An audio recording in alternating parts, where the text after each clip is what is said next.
So people I admire, hands down, without even thinking about it, is Iyanla Vanzant. That woman, I probably talk about her more than I do myself or anybody else in this world. I respect what she stands for and what she represents in this world.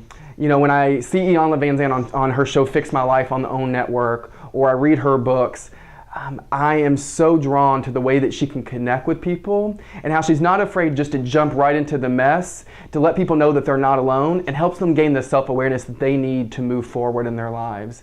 And everything that I hope that I embody and that what I want to try to do with my future, I feel like she represents that. So I deeply admire and respect her.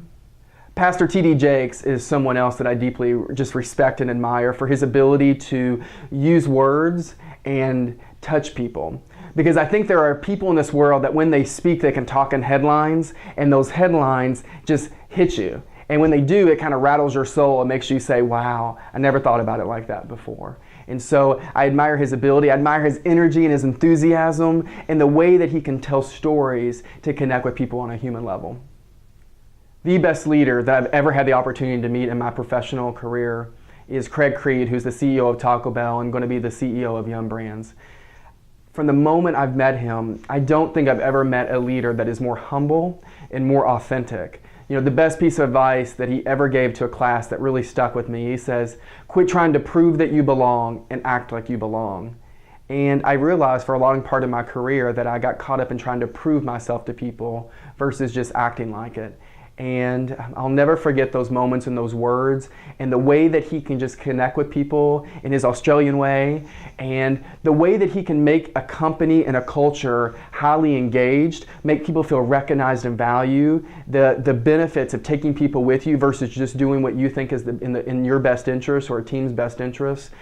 Hands down the best leader I've ever had the opportunity to meet, and I'm very thankful that I've been around someone like that helps shape the way that I want to lead in the future. And someone else I really admire is a woman from my church. Her name is Hattie Downs. And there are few people, I think, in this world that when you meet them, that you could say, when I look in their eyes, I see the grace of God or the compassion of God. And I feel that way around her every time, from the way that she touches my hand, she prays with me, or just being in her presence. You know, I think one of the best compliments is, does our presence fill someone's life with joy? And I feel that way every time I'm around that woman. And she is a gift for me, and I'm very thankful for her. And I couldn't go without talking about my mom. So for me, my mom is a constant reminder to keep going, that you are not your past and you are not your current situation, and that no matter what happens in life, that you have an opportunity and maybe even a responsibility to pick yourself up and keep going.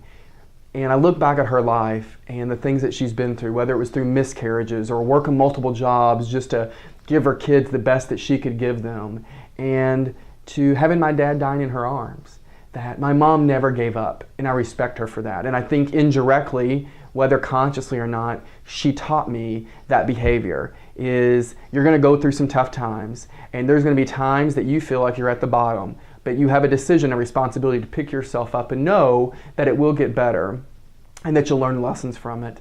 And you know what? I probably didn't even get the lesson when I was younger. And I am so thankful that she demonstrated and modeled that behavior for me.